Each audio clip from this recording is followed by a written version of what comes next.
Live now. Tony. And there's Oliver filming. And Jane. And Anita. Linda. Tristan. Paula. Zoran. Carl. Lockie. Chris. Michael. Veronica. Gilbert. Eamon. Tass. Peter. Michael. Excuse me. Jacinta. And Bob. Dan. Oh, Dean, I'm sorry. That's okay. I'm not here. Slide through. You are no king. Emptiness embodied.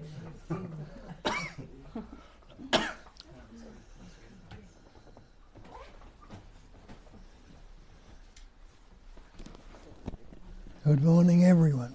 Morning. Everyone's, and there's only one. So take your pick which one is the one.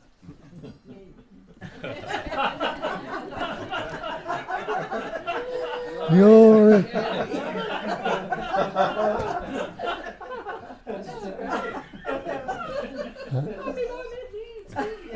and the rest of you can shut up because there's no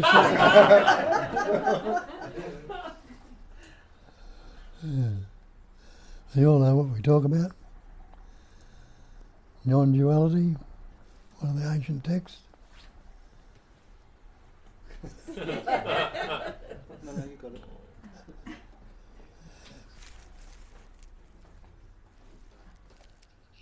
Which in Advaita they describe as Satchitananda, Namarupa. They're the five factors. And Sat is existence, Chit is consciousness, Ananda is loving to be, and Nama is the name we've given ourselves, or been given, and the Rupa is the body. So Satchitananda Namarupa is one, without a second, not two. That is all there is. So if that is all there is, nothing other than that, what or who is searching? And what or who are you searching for? And that's what we try to point out here. Start from the fact, whether you know it or not, that you are already that. And that's the great mantra they tell us. I am that. Thou art that. This is that. That's that. All things are that. And we know that in our language already. Because that's the chair I'm sitting in, that's the room I'm in, that's the carpet on the floor, that's the tree, that's the flower, that's the sky. We already know that basically everything is that, but to discriminate it, we put the words or labels on it. Tree, flower, bird, me, you, and everything else is discrimination. And all those words have been picked up along the way, because there's nobody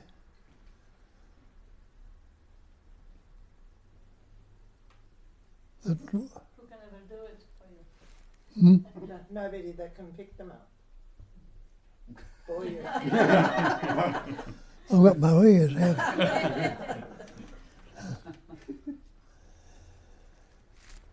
We're all being given names, as I say. Nobody that was born with any words. Every word we've ever been spoken, or likely to speak, has been picked up along the way. In a lot of the texts they call it God, and God is one, they'll tell you that. That is all there is. But we take it to be a separate entity, a higher power or a greater power, and we are much less than that. So we need to become that. And that's what all the scriptures and religions are about. Trying to become something that we haven't realised or recognised that we are already. It causes a lot of anguish and pain and fear, anxiety and stress, because we've taken on the idea we are separate. We are this person, this body-mind entity. And that, the sensations and feelings that can appear in this body and mind, the fear, the anxiety, the anger, the stress, the guilt, the shame, remorse and all of it, all which we believe to be it's me that's suffering from these things.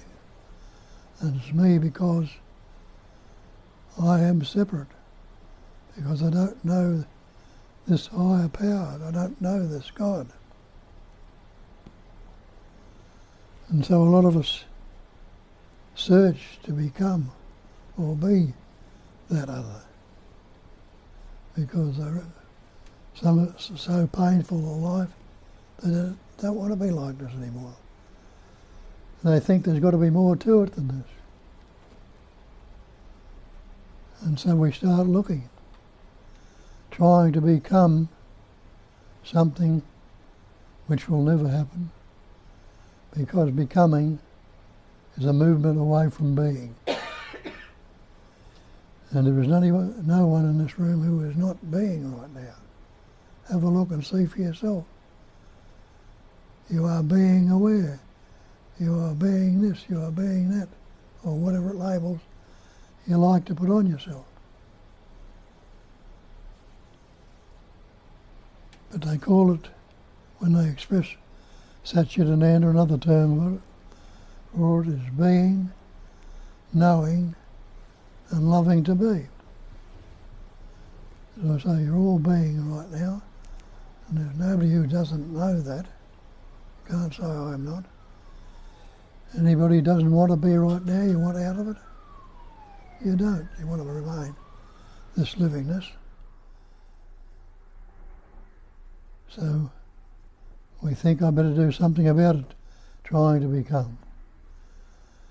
And we've got this idea that we are this person, this separate entity, this individual. Where does the word person come from? It comes from the ancient Latin persona, the mask. Where did any of the words you speak come from? You realise every word you've ever spoken or ever likely to speak has been picked up along the way. For the first couple of years of your life you didn't have any words. So you didn't know anything about that. You can't remember your birth. Of course you can't remember your birth when you had no words. How could you say, I was born? So we've learnt this word and taken it. We are this person that is born. And so we keep reinforcing it. Somebody will come up and ask, who are you? You'll say, I am Bill or Jane or whatever your name might be. So you're identifying with that believed in conceptual image, the person.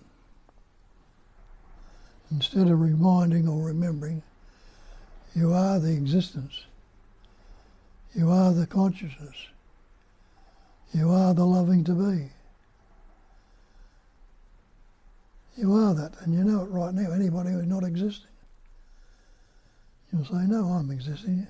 Anyone who's not unaware or unconscious. And again, you know, I'm not unaware, I'm not unconscious. Anyone who's not happy to be, do you want to be dead right now? We don't, of course not. So you are happy to be. Again, pointing out that you are already that.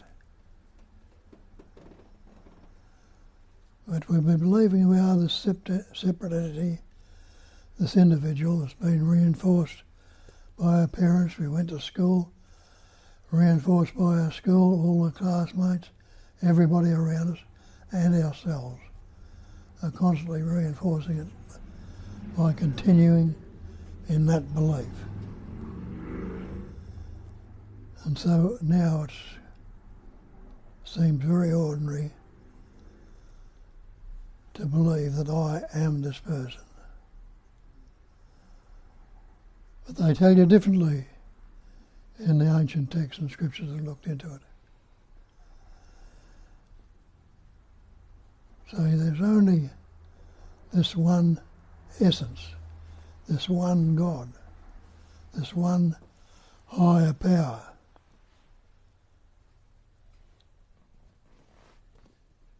And we've lost sight of that. It tells you clearly in the scriptures, in Isaiah, I think it is, be still and know that I am God. Be quiet for a while, just stop the thought. Don't thought, just be with the silence, the stillness, the emptiness. And the being is still there. The knowing is still there. But the knowing I am this, or being this person, is the wrong take on it. I tell you again that there is only one without a second, the absolute, not two. We've taken ourselves to be the separate entity, the individual, the person. And that's when our suffering begins. Because it's only me that can be unhappy. Words we've learned, me, unhappiness and happiness. Only me can be fearful. Again, words are. Only me can be anxious or depressed, guilty, full of shame, jealous, envious. All these feelings and sensations which we've labelled become fear, anxiety and all. And they're not too good. They stir up the body, stir up the energy. And it could cause all sorts of situations in the body. And so I keep reinforcing this every day. I go to school and my teachers reinforce it more, and other kids at school will reinforce it. And I'll learn more words and reinforce it for myself. So for me it's become the real. I believe I am the separate entity. And things are going on in this life that makes me anxious, unhappy, depressed, guilty. They become overwhelming somehow. Continual psychological suffering going on.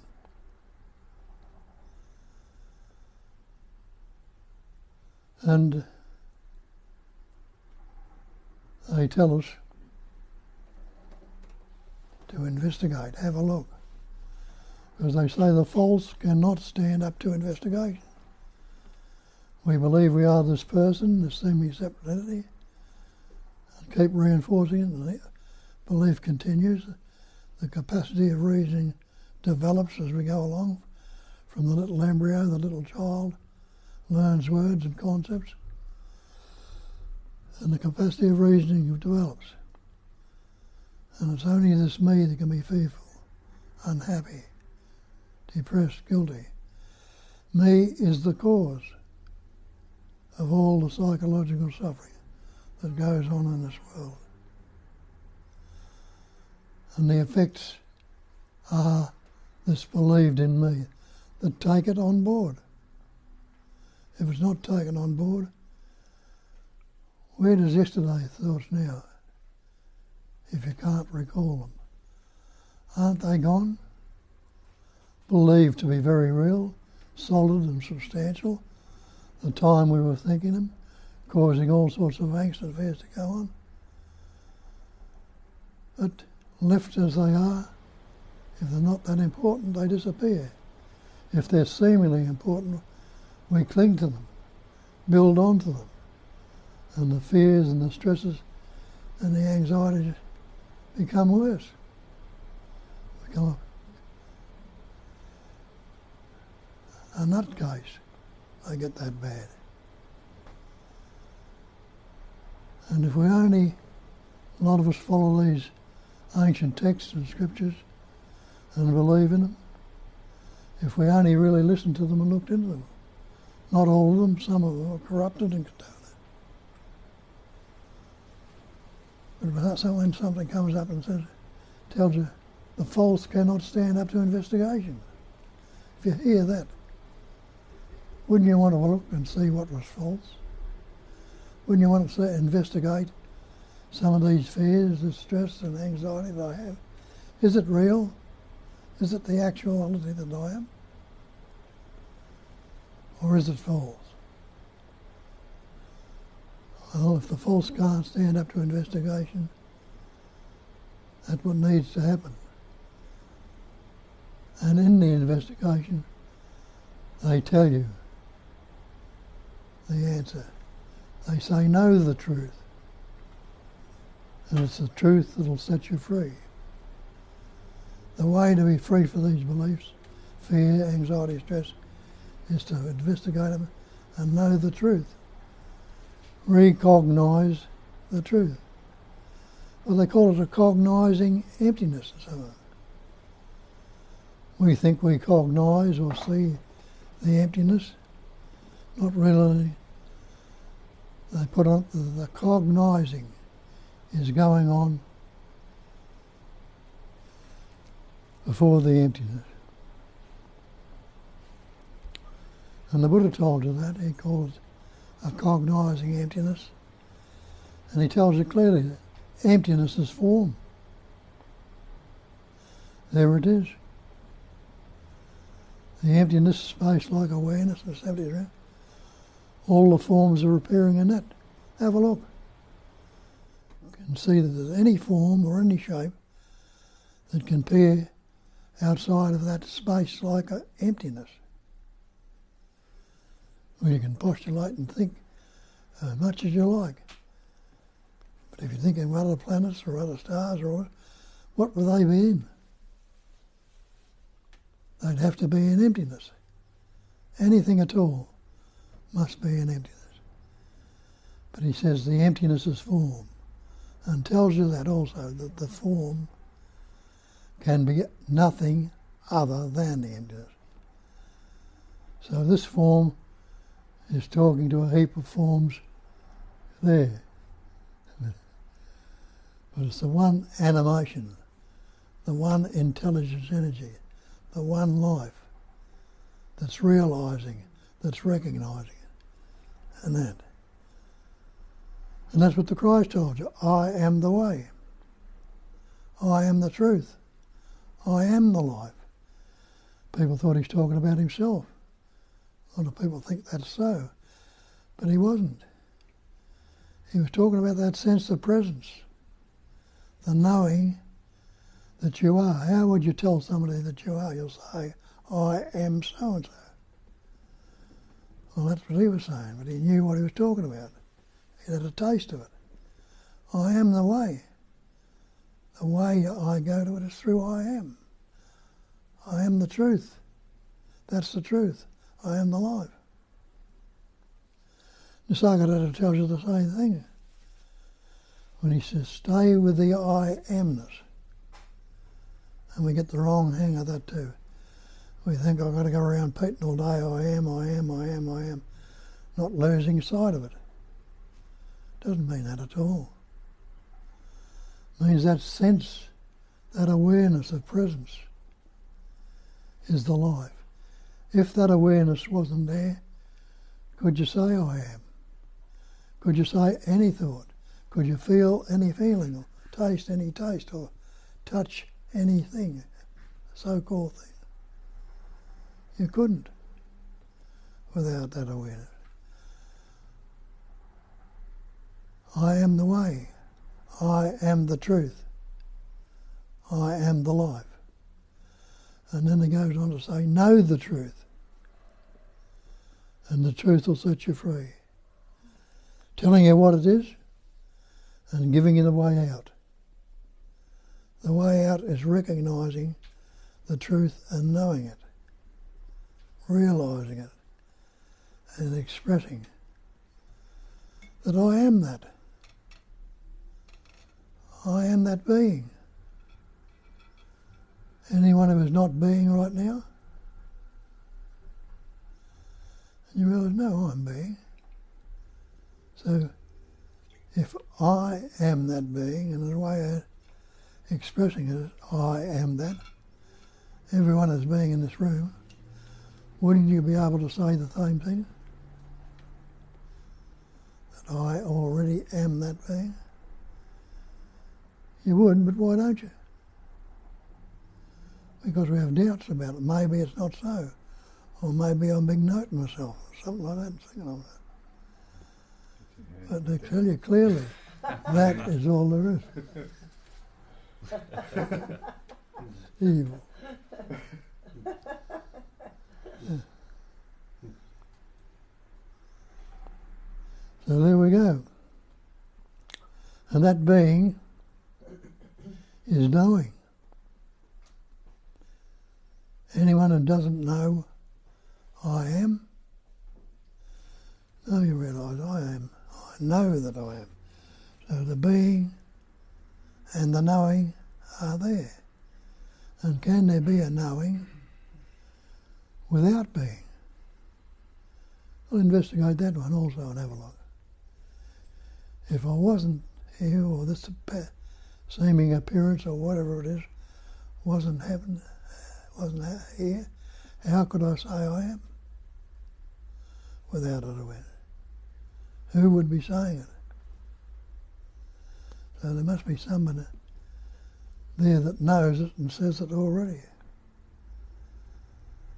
But for the most part, it's being ignored. Instead of I am this being, this oneness, I am Bob, the miserable fellow having a bad trot. He's had a couple of operations, he's found a bit crook, and he's got other things, all sorts of concepts or words, which he's adding on to the pure beingness. And he's got the idea that this being can become something. If he does this practice or that practice, or prays to that, or do what all the scriptures are saying, he will become realised. But have a look at that. Is being becoming? Doesn't becoming imply a future time? Now there's another thing. We've got this concept of time. Past, present and future. Well, is that a fact? I look into it. Can I live yesterday? I can't. Can I live last week? I can't. Can I go back and live when I was supposed to be born? I can't. So the past is gone.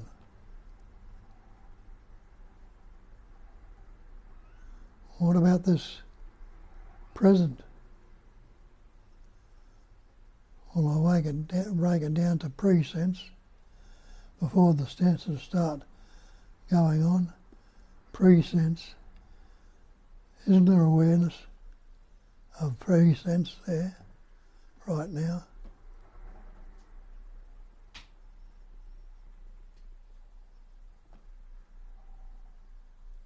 And the future. What is the future? Is it anticipation and imagination? Can you live in the future, or can you only anticipate? And when you're anticipating, does it always work out the way you anticipate it? It doesn't. So you can't live a moment in the future. So what does that mean? It means that this life is spontaneous. It hasn't got any duration time. It's got no past. no present or no future. The presence, pre-sense, before the thing, is spontaneous. What's your next thought going to be? You won't be able to tell me. But you wait a little while, the thought will come up. And you'll grasp and say, I think. This I concept that you have about yourself now believes it can think. And it thinks this thought, whatever the thought might be. So the thought becomes the object, and the so-called thinker becomes the subject. What have we done? We've split up the duality, the me and you, subject-object, into two. And they tell us loudly and clearly, it's non-dual. It's one without a second. It's not two. It never was or never will be. So I need to have a look into that belief into time and ask myself the simple question, is there a past if I don't think about it? Or without a thought, can you say it's past, future, present, painful, happy, sad? Can you give it any label at all without the thought? And Shakespeare told you a couple hundred years ago, it might have been 400, I think. Or 6. Nothing can, no, nothing either good or bad, but thinking makes it so. Now that's a good one to investigate too. Investigate to see whether it's false or not.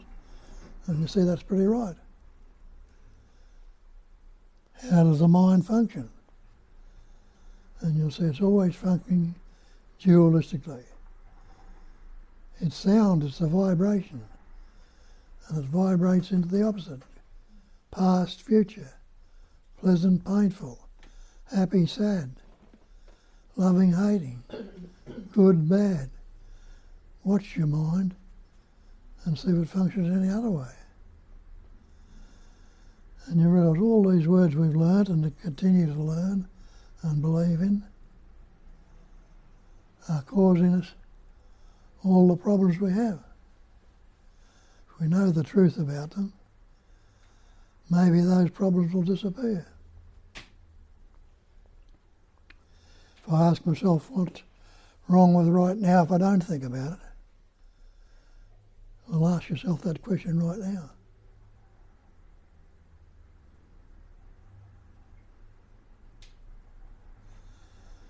No thought comes up here.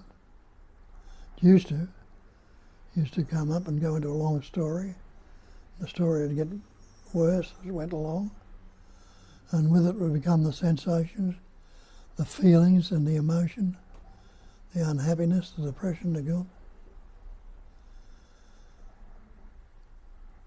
Without that thought, what's there? Well, there's a sense of well-being, being well, being okay. Nothing wrong anymore. But if I like to think about it, there's a hell of a lot going on. And maybe I'm unhappy for.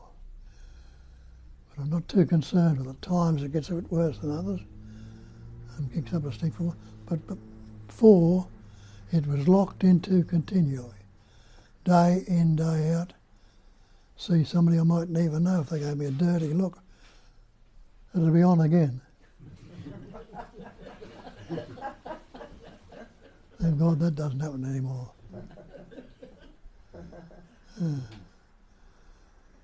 So it wasn't a very nice life, full of fear, anxiety, depression, guilt. Looking into those things, all those words, all called concepts. Fear, anger, depression, unhappiness, guilt. All have sensations or meaning, bring up meanings to them. Only you either can be unhappy. Seeing the cause of it is me.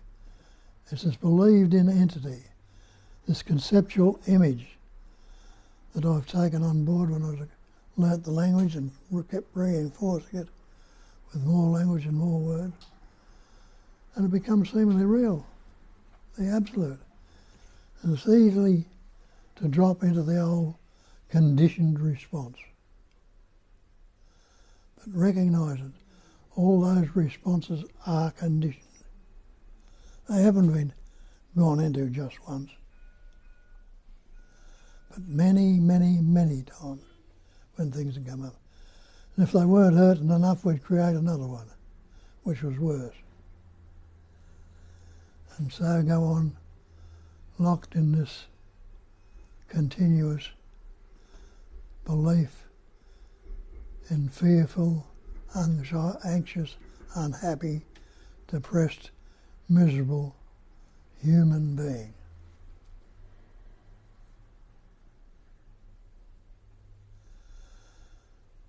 What's that word, human?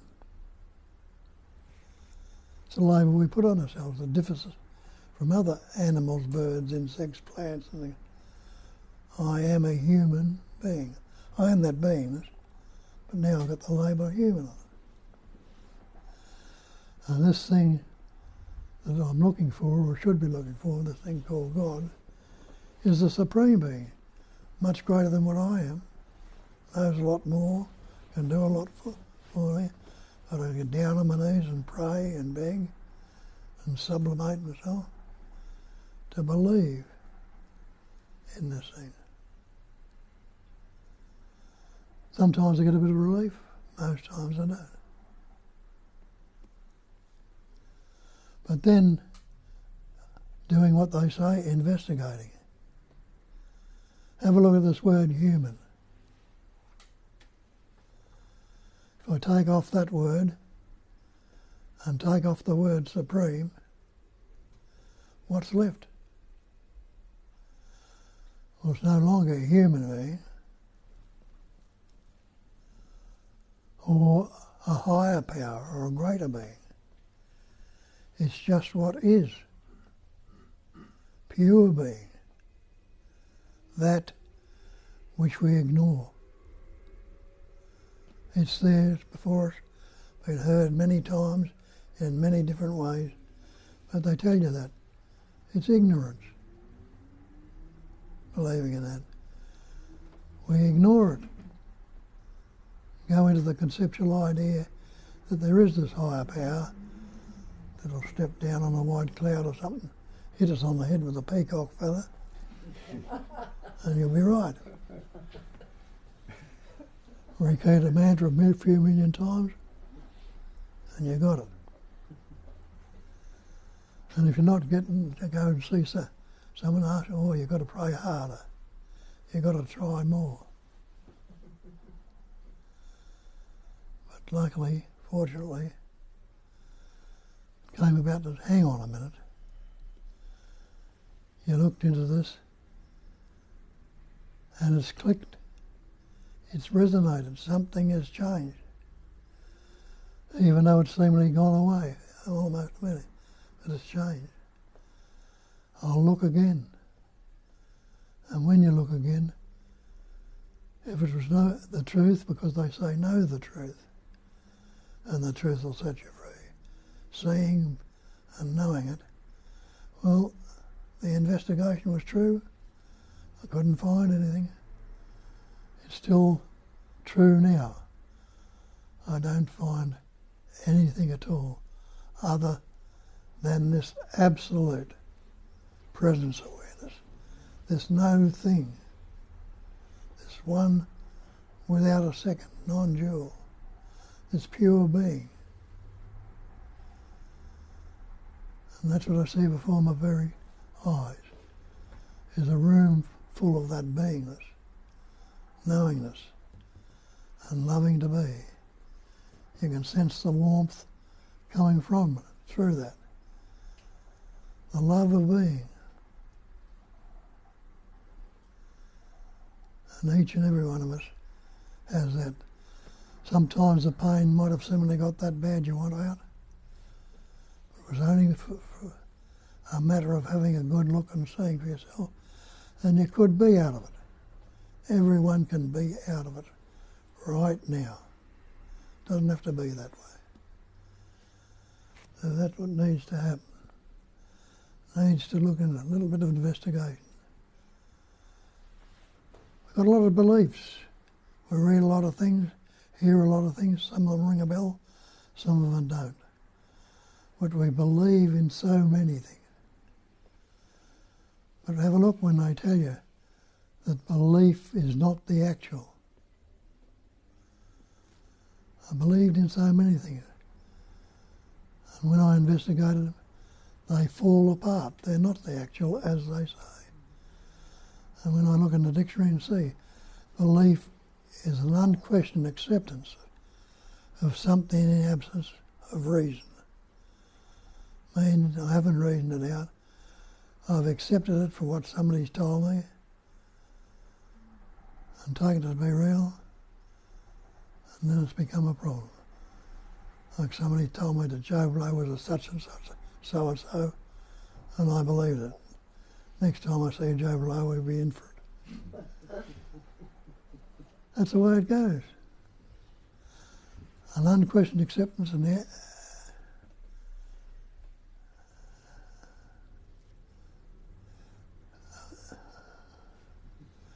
absence of reason. Acceptance of an alleged fact. An alleged fact. How many of the facts do you actually know for fact? How many of the so-called facts you believe in are beliefs? Have a look. Doesn't take much to look and see. And the recognising that the alleged fact is not the truth, you don't have to carry on to it. And knowing that all these concepts and ideas we've got about it, concepts or stories we've got, beliefs in, are not the real. They're not real at all. But have a look. Can anybody here tell me I am not right now? Don't see you jumping up, say you're wrong, you bastard, I've got you.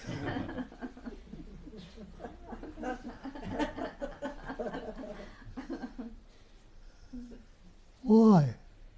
If you knew it for a fact, you couldn't, you'd do it. But you know it's not a fact. The belief is not the fact.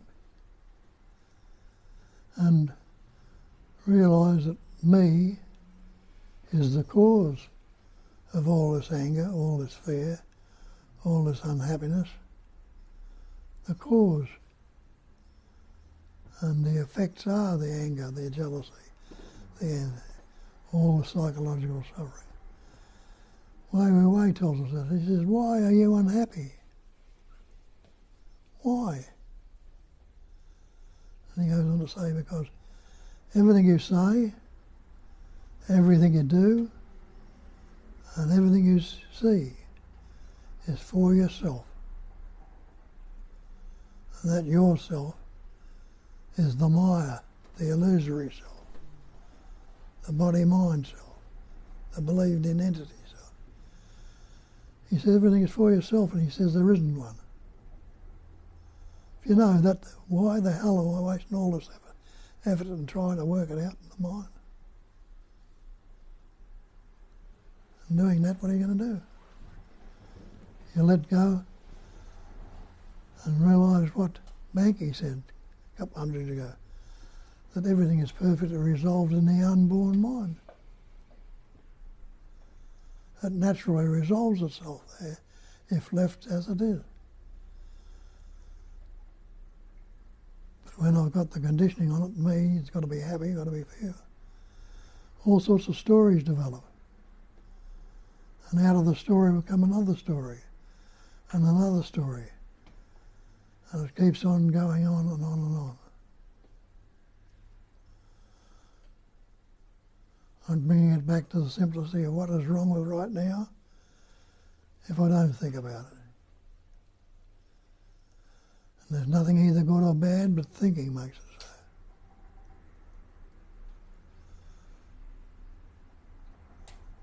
And we use all these words to think with, and the word's not the real. Few simple things, take them into consideration, listen to them, and you're going to go along with it. Why the hell would I?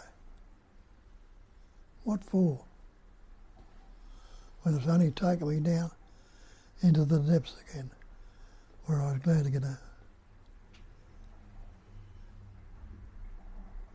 Know the truth, and the truth will set you free. And that's enough for me. Thank you. Where's cat disappeared?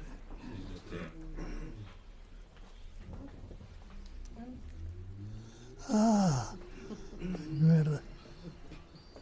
Thank you. And again, we have 25 people with us online, and nobody asks questions. Oh, there is Yelena says, amazing to realize that everything you've ever known is just a belief. Everything except for that one certainty, which is not a belief. You can't make yourself believe that you exist or you don't exist. That's the experience. And that's the only thing that matters. That's the only reality. Everything else is something that we've learned from, like, third hand, from other people, from whatever. Even if the thought seemingly streams, because where do the thoughts come from? Outside, inside? Who cares? There really is no outside, inside. They just appear and they disappear. But the certainty of being is not a thought. I mean, it can be translated as a thought. As I speak it, of course, it becomes a thought. But if the thought is pushed aside, there still is a certainty of presence, of being aware, of being present, being conscious. Yes, everything else that has ever been known is just a belief. And Yelena says, yes, thank you. Yeah, we all know it. And there is really nothing else to know. Everything else that we ever know is just a distraction from that certainty of being, because the whole non-duality is really about what is, about the awareness of presence, about the reality that is actually right here, right now. And of course, within that reality, there is a dreaming happening. The thought happens, and that thought gets the energy, the belief flows into the thought, and then suddenly we have a wonderful story of the evolution of the galaxies springing into existence right now. Or we have another story about the past life of someone, the third character in a movie or something, and that's also just a thought, like in the Bible, in the beginning was the Word, or the thought, and the belief that gives it life. That is that same life essence that gives life to everything. That becomes, that make the thought the most incredibly entertaining story. And the same life is beating our heart, and the same life appears as the sky, the tree, the animal, the bird, the insect, the bodies, the thoughts, the feelings, all of it. And J.B. Clemens says, oops, oh my goodness, there's the book here copied. You guys have said to share the experience and pointers, so there can come a point when the seeker is seeking, reaches a state of exhaustion, it comes to an end of itself, all the effort has been frustrating, desperate, fruitless, and in that moment it is seen that what you are can never ever be grasped in the mind. The mind comes to a dead end. Yeah, beautifully said. Yeah, it's often the case, you know, the seeking comes to the point of exhaustion and desperation, and especially if you spend a lifetime or half a lifetime with the realization that the mind is useless in this investigation. There is a deep surrender, just absolutely 100% giving up on the notion that the mind can get you there. Yes. All that is left is relief. The seeking is dropped. If this can be realized, what a relief, dropping the seeker and being okay with not having to know, with the mind cannot find the self-using conceptual object to understand the non-conceptual truth. It can't be forced. It is not a decision that I make either. It is a realization. If it isn't realized, it is just another concept. Great spiel as usual, Bob. Thank you. Thank you, JB. That's beautiful summary of the end of a journey, really. I remember that time when I believed that, oh yeah, it all depends on me. You know, if I'm not trying hard enough, that's why I'm not seeing through. I just have to be more present. I just have to be more with it, more vigilant, moment to moment. Yes, that brings the point of exhaustion, because it can't be done, because there is no I doing it. But that's lovely said. Anyone else would like to ask something or share something or say something or comment?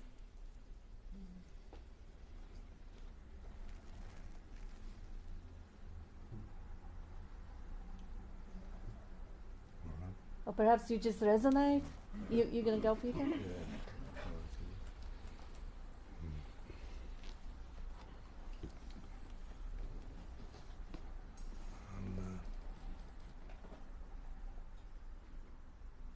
Struck with the idea that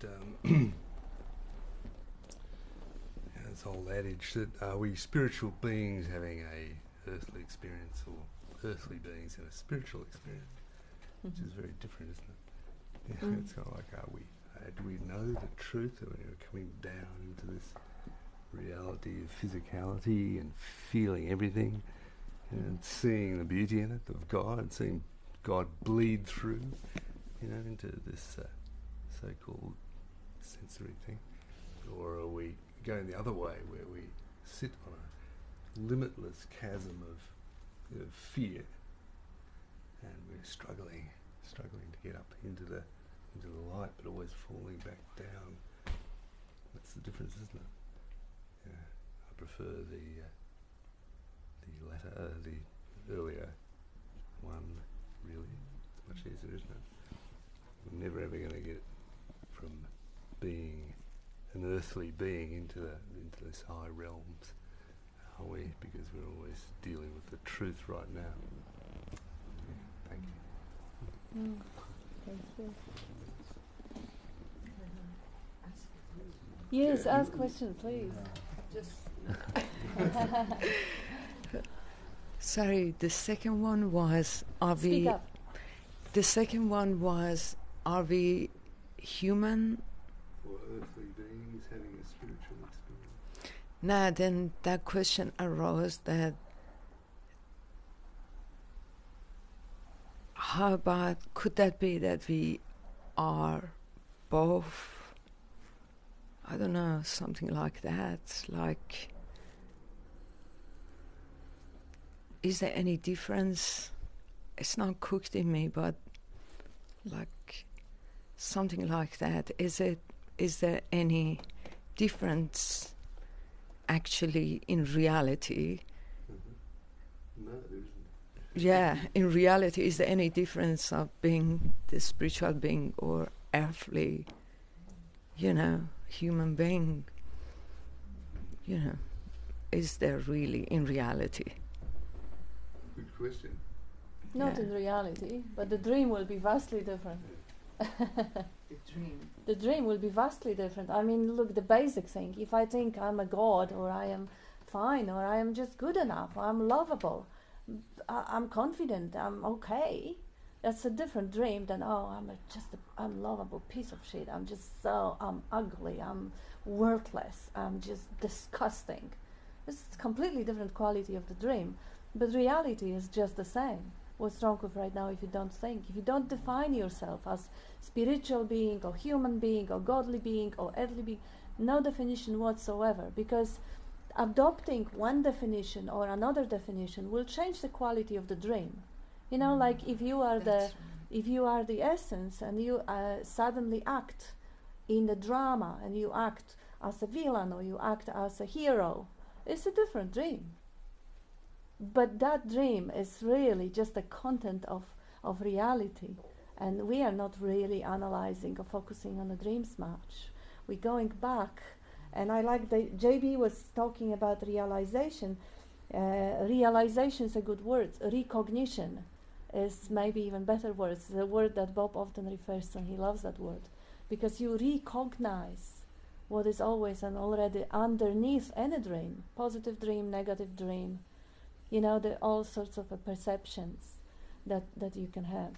You know, the human perspective or the godly perspective. Underneath that is the miracle going on of existence. Unknowable, mysterious, completely beyond grasp of concepts. And if you can intuit, you can touch it with your heart, but you can't grasp it with your mind. Because the moment you try, well, you're back in the dream. This is the dreaming projector. So when you recognize that truth, then that they become one thing. There is no difference of seeing it from that perspective or seeing it from the human perspective. Right? So long as the godly perspective informs what's going on here, then there is no difference, is there? You see that?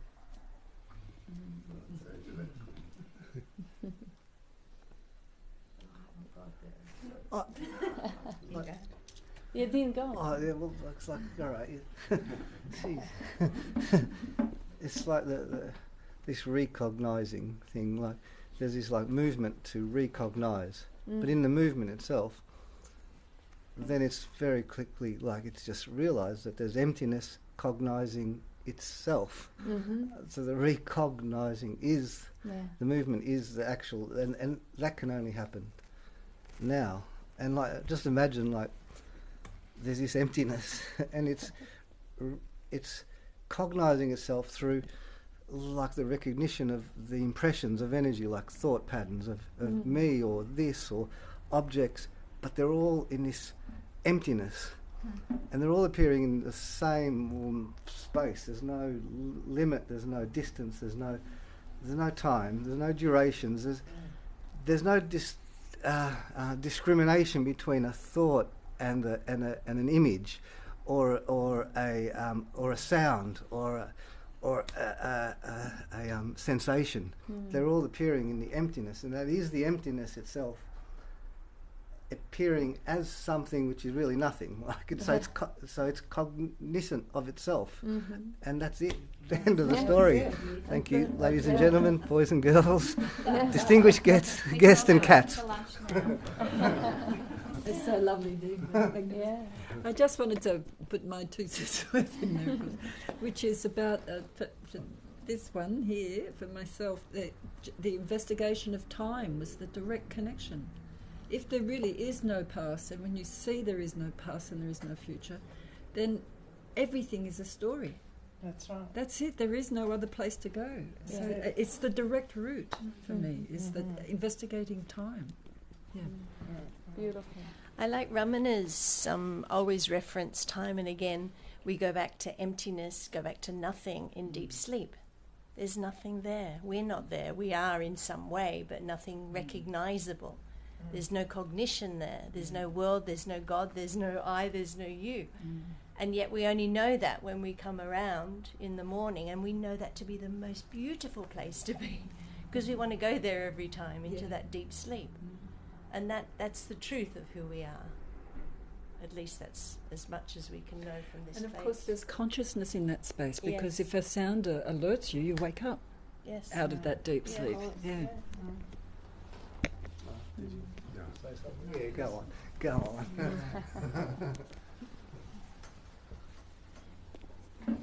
Yeah. The universe is actually full of light, but we can't see the light unless it touches something. Like the sunlight touches something and it's seen. But if you were out in space, in deep space, you can't see that light, and yet the whole space is full of light. And the sun shines of itself, that's its nature to shine. And it doesn't discriminate and say, I'm going to shine on these people and not these people. It shines in all directions, not just on planet Earth. And what is it that knows this consciousness. The awareness is thought-free in everyone. It's thought-free in everyone, but it's not noticed because the attention goes onto the thoughts, the feelings, the emotions, the drama, whatever. So if imagine you have a big white canvas and you paint a black dot on it. And people come in, what do they look at? They look at the dot straight away because the blank canvas is kind of boring. So our attention is constantly attracted to the activity, this dynamic display of awareness or consciousness. And, they call it the play, Leela, the play of consciousness or whatever. But, like the fact that awareness is thought-free is like a master key, and maybe one has to, search for a long time until they recognise that single factor. But you don't have to take forever to recognise it. So awareness is thought-free. The thoughts appear on the consciousness, they disappear on the consciousness, and that's a display. And everything is consciousness. Anything you can see, feel, taste, touch, it's consciousness displaying itself. And I think it was Bob's fourth book, which I did many years ago. It's called what is it called? One essence.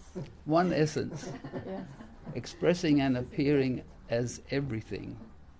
And that's in one sentence, it says the whole thing. And all of the good books say in the title, it's like there's that book, Self-Realization Through Seeing with Naked Awareness. That title is enough. You don't have to read the book. If you get it in the title.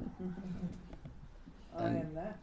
I am that, yeah. All of Bob's books' titles are very precise. So the awareness is thought-free. Recognise that, and then it's all freewheeling after that.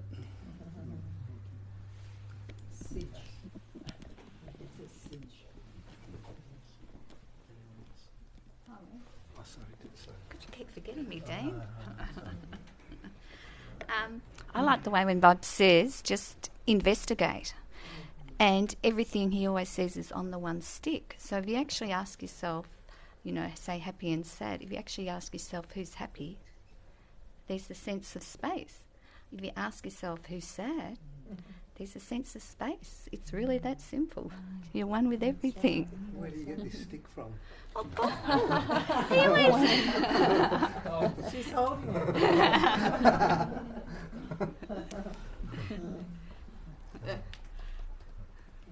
I'll just go back to the no answers in the mind. I just think of this little person running from the pairs of opposites, trying to find an answer here, there, and everywhere, and all of a sudden they're just totally exhausted and they collapse on the floor, and they go, "I give up." That's what I've got to say. Thank you. The I gives up. There's no answers in the mind.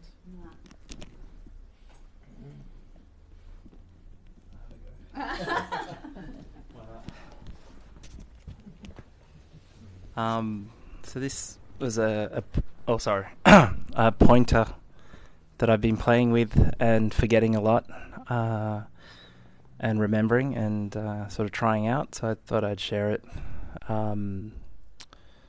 Now I've pretty much forgotten it, of course, as I'm about to talk. Yeah, that was a good one though. Yeah, try.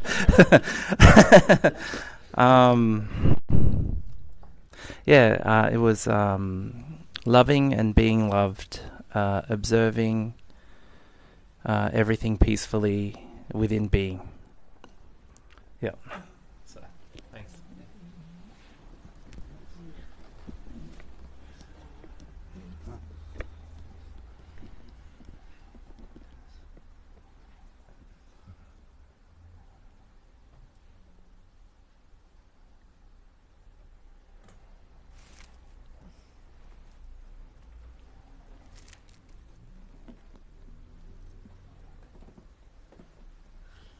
I like Tristan, when you said loving and being loved.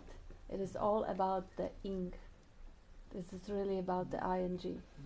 Because what the mind does from the ing, you have the seeing, and the mind says, no, this is the subject-object, the seer and the seen. You have hearing and the subject-object. Again, mind is the wonderful device which basically has a function of dividing everything that is one process into two objects. So there is one that is loved and one that is loving and one that is loved. And within that space or field or potentiality for loving or being or knowing or seeing, hearing, tasting, touching, smelling, there is always that translating device here that divides it into two. That's how the duality comes into existence. And with the duality, the 10,000 things, the magnificent display, the beautiful Maya, there is nothing to be loved. It's just to be loved. It's totally the expression of the totality or the absolute. It's the only way the non-dual one, the not even one, the pure potentiality can get actualized and experience and express itself. So that experiencing and expressing is a miracle of existence. And the mind making 10,000 things out of it is a miracle of existence even further. It's a beauty, it's the dance, it's the divine game. Sport of gods, as they say, huh? Leela. Divine game. Satchitananda, you want to elaborate on that? Satchitananda, the reality. What about it? What about it? Existence, consciousness, being, loving to be.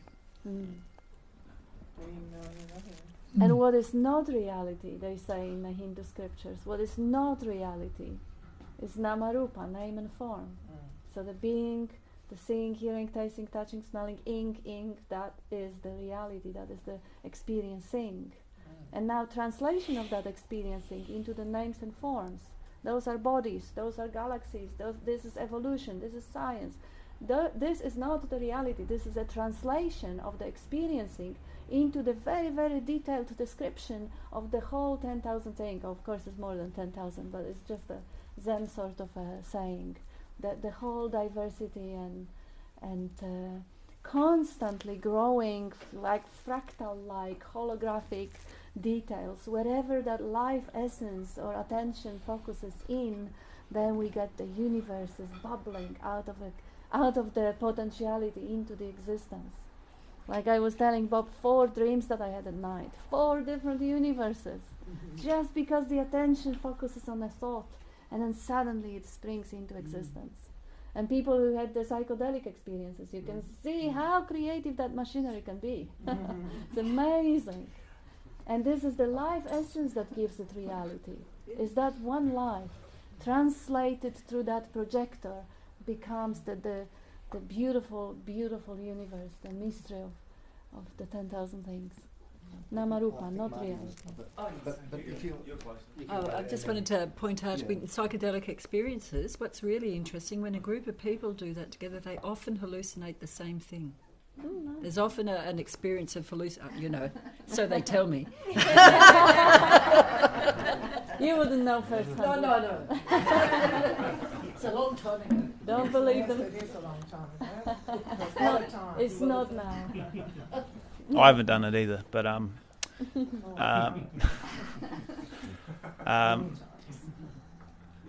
what was I going to say? Oh shit. I found that answering questions yes or no is it's a better way to answer it. It stops your mind from going off on tangents, and you actually know the answer. So yes or no is all you need. You don't actually need to go any further than that. And then asking yourself really simple questions like, am I an idea? No. Is Martin an idea? Yes. So can I be Martin? No. Beautiful. So then what could I be? And that's all you really need, because as soon as you see that you're not an idea, and you're clear about it because you've answered it yes or no, then you have to, you naturally start trying to find what it is that you could be, and then it's just there, you know. You don't have to complicate it by trying to understand, just answering yes or no simple questions. That's what initially helped the eye for me, is I answered yes or no without knowing why I was answering it that way, but I knew that the answers were correct. And then the mind slowed down, and then it was very clear. That is beautiful. Yeah, that's really helpful.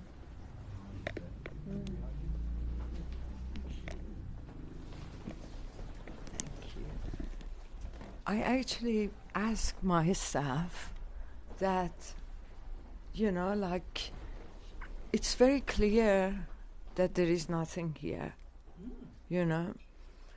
But then I was like, and it's been for a while, you know, but I think for me it was more intellectual. I don't know how you guys say it, but it's just crystal clear there is nothing here. But then I said, why do I then identify so much with who I think I am? I think what it is that I identify with something, like I still believe that something exists in this body, like it's just the body, you know, like the body believes there is a me in here, you know. And I try to actually sit with that, and, you know, then I sit on a meditation and all the boundaries of the body, you know, dissolved. And, you know, I think I just need to practice that, because it's very clear there is nothing here, but I don't know where this identification comes from. Thought. Sorry? It comes from thought. If you don't think about it, there isn't one. That's right. Without the thought, you can't identify. You know that you are, but without the thought, you don't know who you are, you don't know what you are, you don't know where you are, you don't know whether you're big or small, you don't know whether you're the whole universe or nothing. You don't know anything without the thought, but you know that you are. That's right. And I have to also admit there is a lot of fear. How do you know it is a fear? You label it. Well, when I wanna, it's very kiddish. I think there is a lot of fear, and that's playing underneath, and I actually feel it also come as pain in my body, and just coming here, it's helping me to be conscious of it. I think it's been operating, you know, without and. It's working. Sorry? I think it's working. Yes. Yeah, and, you know, yeah, so I wouldn't do that kind of meditation at all at night if I'm by myself at home, like that sort of kiddish, you know, fear that something is here. Like it comes at that kind of form, you know. So I think there is a lot of fear that's stopping me from even getting deep into this. Like as soon as I get deep, fear is coming up, and I'm like, I can't do this. Yeah, you call it fear, but do you have any trust at all in Bob? Or people who actually have the recognition? Do you have a trust in what those people are pointing to is actually trustworthy? Absolutely. I totally do believe that, But yes, look with the but, you actually discarding it, and you actually losing the pointer. Bob was saying it a few times, maybe you haven't heard it. Fear is a concept and a label, but it has physical component. It is a sensation, maybe heart pounding, it may be the breathing. Yeah. So all this thing is thought based in the mind, because unless there is a real danger, like you have the silver-toothed tiger in the room, there is no reason for fear. I know. And the fear is still there. So fear is the thought based. It's subtle, very subtle thought. Now I've heard Bob advising people quite a few times to realize that the worst case scenario in facing your fear is that you faint. you're not gonna die, you're just gonna faint for a few seconds. Is that something that you would be willing to accept? That for a few seconds you just faint? Is probably never gonna happen. Because there is numberless people here who actually took it to the heart and say, okay, I'm gonna just keep looking, and if that's gonna kill me, I'm willing to die for the truth, for realizing the truth. But the worst case scenario, okay, the mind pulls the bluff, oh, it's gonna kill you, that's dangerous, don't do it, stay with me, stay identified. It is a bluff. You can call the bluff and say, okay, I'll faint, fine. And you will find out that it may never happen.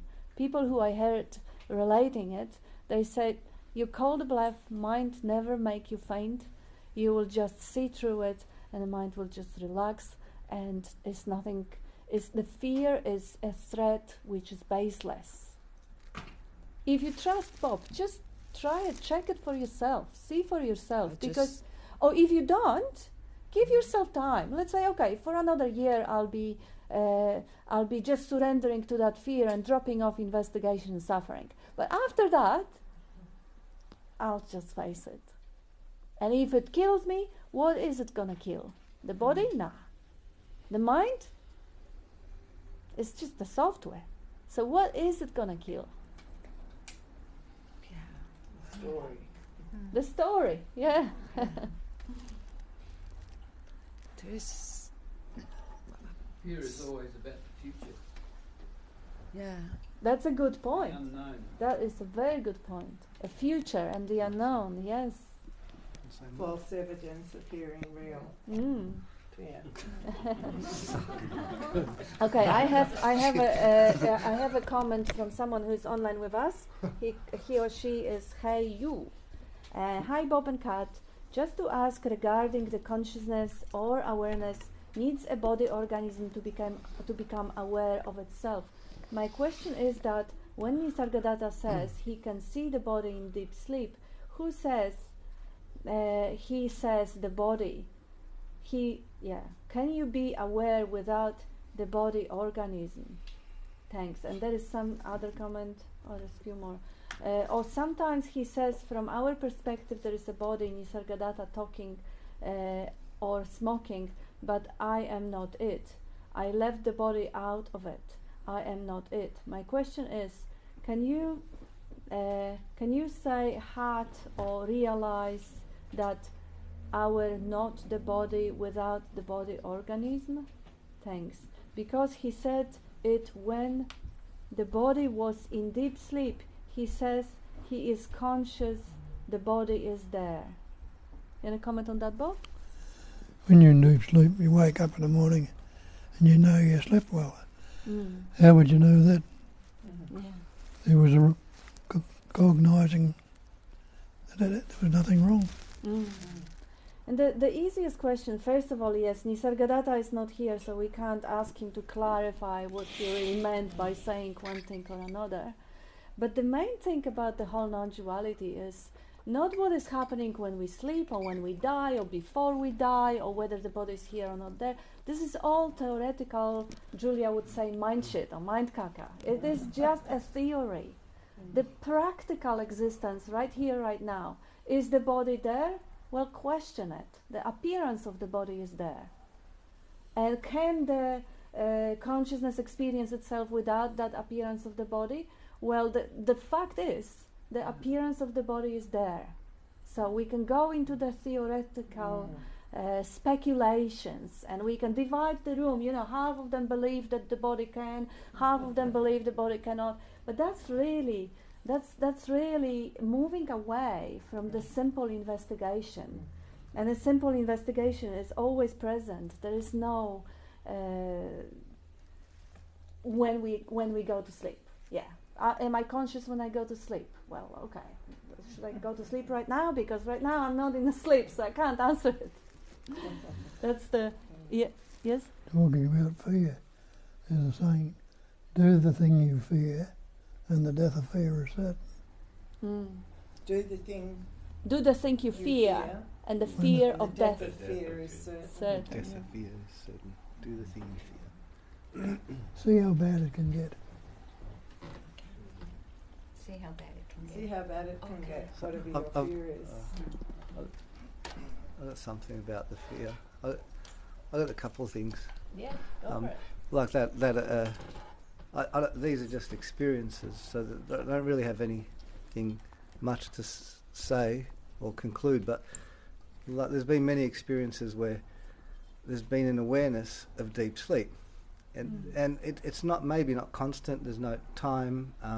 This doesn't prove anything, or I don't know. This is just sharing an experience, and it feels like there's an awareness of consciousness at rest, or that's just one way of describing it. But it's only like little snippets. Does it mean anything? I don't know. But the fear thing, like I was in bed the other night, about to go to sleep with my partner, and she said, and then this energy came into the room, and it was like this dark, like this sort of dark, scary thing that come in, and she really got so scared, and then I could feel this fear, and it was fantastic, and I thought, all right, what's going to happen now? What's going to happen next, right? So she got up and she closed the door. And I go, excellent. So now have you locked the energy in, or have you locked it out? Right? And she can stop it, like stop. And then I go, and then we started to like, let we can't lock it in or out. Let's go. Let's see what the hell's going on here. Let's investigate. Let's have a really good look. And she's going, no, but I want to play music, or I just want to run away from it. But let's just see what it is. Where is it? What is it? What? And there was something seemed to be there. And the more we looked, and the more it just happened, the more it ended up in just this laughing frenzy of just absolute delight. And it was fully accepted. Whatever that fear, whatever that sensation or energy was, we're really just labelling energy. We don't know what the hell we're talking about. We're just putting a label on it because it's sensation like this. And it was just a beautiful experience, really. I don't know if anything comes of it, but that's all. I get scared, like I feel a presence in the room, and I'm like, what the hell is this? And I, lock the door. Yeah, when I'm meditating and my heart, beats like 200, and then I just go to that fear place and... Just tell it to bugger off, you're busy. That's what you need to do. Nick off there. Just ask who's scared, who's holding the fear, and then it just goes away. Oh, that's a good comment I got from Josh here, just a quick one. He says, start from the knowing that there is no fear. Then what must the sensation be? Just the passing phenomena. If there is no fear, what is it? And what? No fear. Yeah, he says, start from the knowing that there is no fear. Then, what must the sensation be? Just erase that label from your dictionary. Because that concept, fear, when you call it fear, Bob beautifully explains it, you load yourself down with every fear you've ever experienced in your life and you multiply it. It's not necessary. That mind activity, the recognition, is a good function, but it is actually not supportive at that point because it closes you up. When you open up and then the vibration, the sensation comes through and you're curious about it, rather than, oh, I know what it is fear, I'm terrified. You don't know shit. Like Dean was saying, nobody knows anything really. Just be curious and see what it is. If it is not fear, what is it? Heart pounding. Oh yeah, all right. Heart pounding. Heart pounds when you run too fast also. Or the breathing is shallow. Yeah, the breathing is shallow. It doesn't mean anything either. And you see what else happens. Maybe the tension happens here. Maybe it happens here. Maybe some images come in the mind. A lot of things can be actually got to know. You can just beautifully Dean expressed how you actually let's look into it. Let's be curious about it. Let's really see how is that life essence manifesting itself as that presence of sensation and how it is projected out there. There is a presence in the room and there is a response to the presence in the room. Amazing, how fascinating. But just being completely space-like awareness, field of curious consciousness.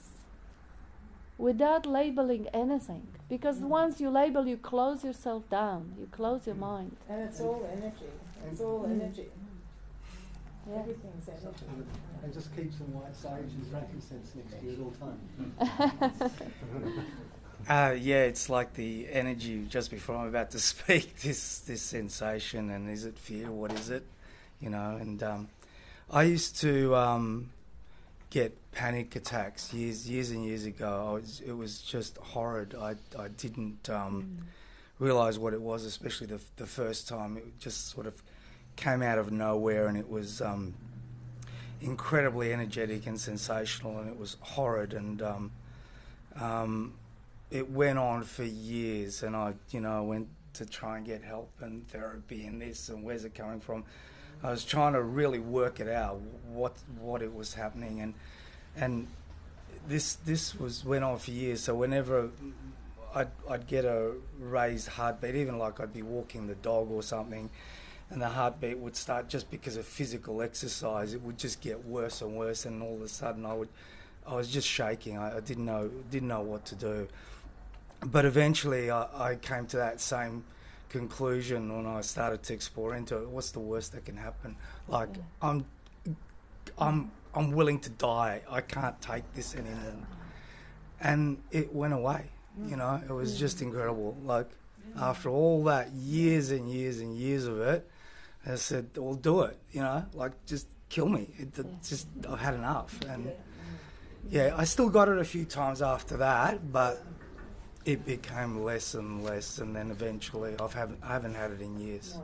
So, yeah. Thank you. You go, Pete. Oh, sorry, I'm just on the way through. Just on the way through, you know. I had to investigate fear, particularly in deep meditation. We went years ago, and I used to do a lot of that.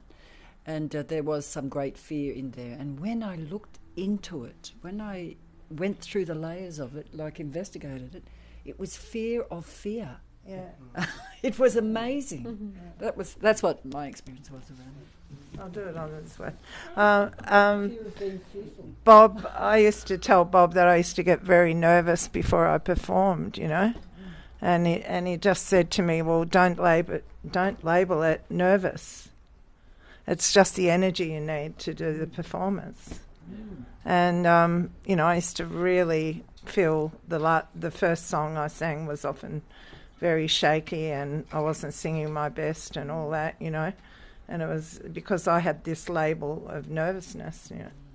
And then people would say, "Are you nervous?" And I go, "No, I'm just getting the energy I need to do the performance." Yeah. Oh, sorry. I'm reminded of a little poem my mother used to tell me. My name's Peter White, by the way. She used to say that Mrs. White had a fright in the middle of the night. She saw a ghost eating toast halfway up a lamppost.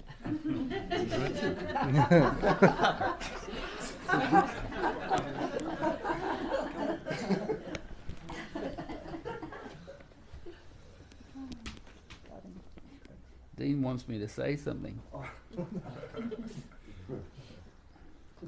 Yeah. Fear of the unknown. You know, we all face the unknown because you don't know what your next thought's going to be. So what else do you know? And it's interesting that Nisargadatta calls the physical body the food body. The consciousness is feeding off the energy that the food body is creating and weaving new tissues. Cells are dying.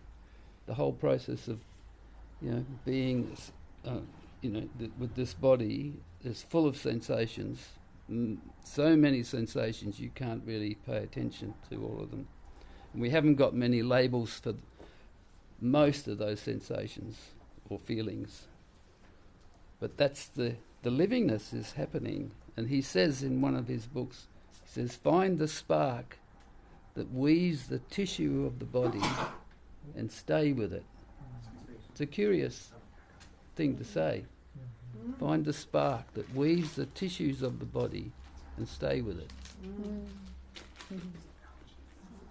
And I would add, recognise that awareness is thought-free. And that's it.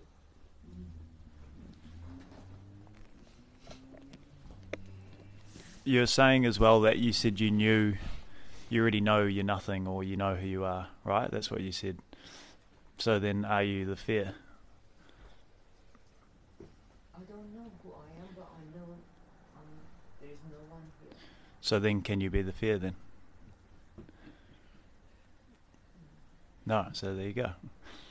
So then, Fear is happening. fear is happening, yeah, but you're not it, and you know that. So, yeah, it's a pleasant feeling.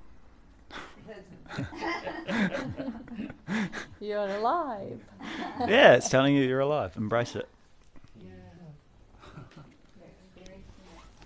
I think it's a bit silly, but I have the opposite fear. So I like it when there's a presence in the room, because I feel I'm afraid of like abandonment or something like that. So it's like the opposite. If there is a presence in the room, I'm like, at least it's not just me here. yeah. So I don't know, different perspectives. Oh, sorry.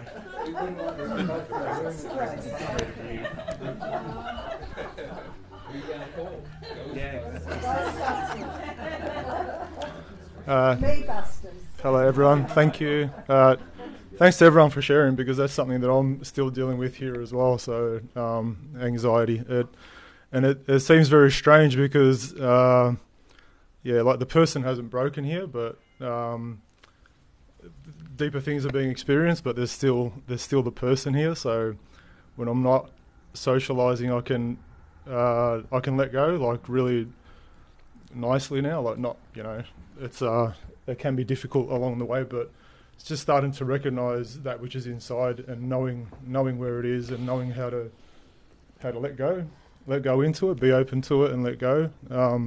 But then I come here to these meetings and there's a sharing that wants to happen. Like there's such clarity in what's seen at a deeper level, but then the person's still here as well, and it's really strange, but like I think I can see why it's happening that way. It probably needs to work itself out the way it is, but yeah, it's just amazing, like that nervousness and what is it? Like it's nothing. It's just an idea, a historical thing that you're dragging it around all the time, and like you guys are saying, like every time a feeling comes up, whether it's tightness or the fast beating heart or whatever uncomfortable thing we might experience in this life, we put a story to it. So this is fear, and this is what it entails, and this is what it's going to do to you, and this is it's preventing you. But like it's like just like everything, like everything's just a thing and an idea. It's just another idea to see through it, whatever stage it needs to be seen through, like everything else, like the unreality or like just everything for what it is. And it works really funny, but I want to say something before, just about the whole process of sort of undoing. And now fear's coming back up. But yeah, like at the end of the day, like you are pretty much what you eat, as far as I can tell from my experiences here. So if you believe you're a person, you're going to see people and you're going to have personal experiences and you're going to have all the personal interactions. If you let go a little bit more, you might see souls.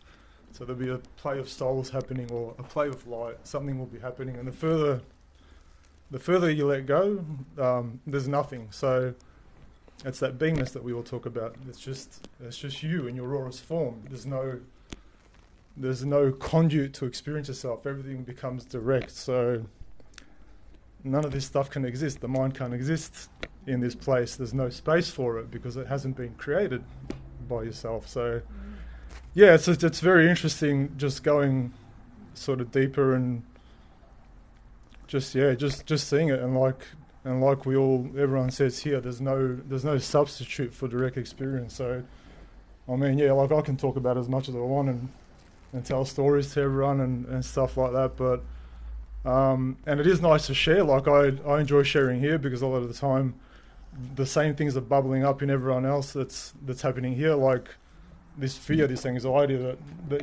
like thank you very much to everyone, because it's still, for whatever reason, it's still something that's unclear here. Like even though there's clarity or there is that temporary experience, and And this Mitra, I think, is what, something that might help you as well. But like, it's all a perfect process, yeah. Like, I know it's people might say to you, just have a look at it and see, like, and sometimes you can't because you're not stable enough, you're not still enough, you're just too caught up in this play of thoughts. It's like a spell. So it's not real, but for whatever reason, our higher intelligence has put us in this play, this dream where, and we're always free, but by our own choice, as this expression of love, we're caught up we're under a spell. We've put ourselves under a spell, which isn't a very great spell. Like, when you can see the spell more and more, it's really quite stupid. It's just that we've got, like the racehorses, we've got our blinkers on, so we can't see anything outside of our focus point. But the more you let go, the more you actually rest inside yourself and realize that recognition, like, like more and more, it's like a letting go, and you're realizing yourself, you're knowing yourself, and the more you rest in that, the more everything works itself out. It's like you're just showering in your own light. Like, every time you meet yourself deeper and deeper, not just the expression out here, or not just like everything sort of changes. Everything becomes lighter because you're less caught up in the mind, so the mind isn't as relevant anymore. You found something that's overtaking that. You're like, oh, well, this is, slowly, like your fears and everything won't disappear straight away, but slowly, like each time you visit in here and let go more and more and trust. That's massive, like what we were saying before about trust. The more and more you trust, not anyone else, but the more and more you trust yourself to sort of let go into yourself, then the more easier it is the next time as well. So your starting point, the next time you come to sit down and do your investigation or do your meditation or whatever, you've actually got a new starting point. So you're not so much in the mind anymore. You're a little bit lighter, a little bit less fear, a little bit more clarity, a little more available to have a look. So it's a perfect process, but yeah, like there are some important things which I'm realizing over and over. We're not going over time, are we? Just the whole fact of, and this is like really important for me, like when I get lost, sort of flipping and flopping still a bit, like, because it is difficult. It's like you're going from the mind, which is sense-based, and everything's structured, and there's order to it, and you're letting go of that, and you're going beyond the senses, which is you can't know the unknowable. You can't know that which you are from something which is derived from it. So the mind is just a little fart coming out of exist, like out of yourself. It is like a little fart, and you want this. Yeah, you want this inferior, like this inferior thing. We want to use that to know all that is. Yeah, and you can't do it. And like in the process that you're going through, it's normal. It's just like every time you go and you're like a letting go, and the more you let go, the more available you are. Not the farts. So. Just this. And this is really important. Something that you can have a look at directly. Whether you're going deeper in or whether you're, whichever place you're at. Just the contraction part of it. So when you contract, it's a tightening up. It's a doing. So every time you feel a contraction, if you're contracting somewhere in your body, you're holding. It's a holding pattern.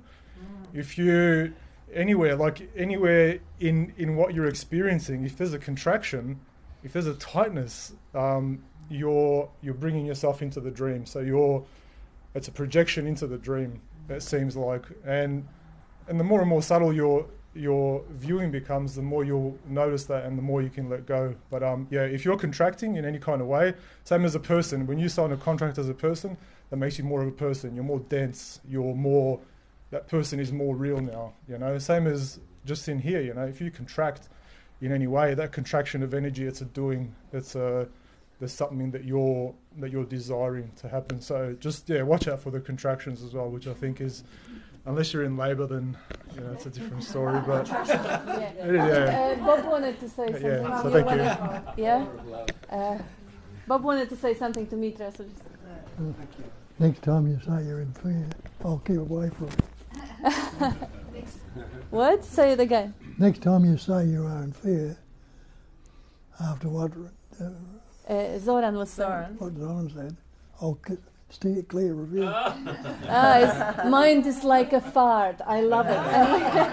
And we also have one more comment from British Julia, who says fear/love, same, and she puts a heart. And Jyoti says movie is only enjoyable when you can't see the acting and the characters appear real. And that's a beautiful way to put it on. Yes, fear and love are same, you know, it's just labels, the two-ended stick, you know, like no one-ended stick, but it's just one essence.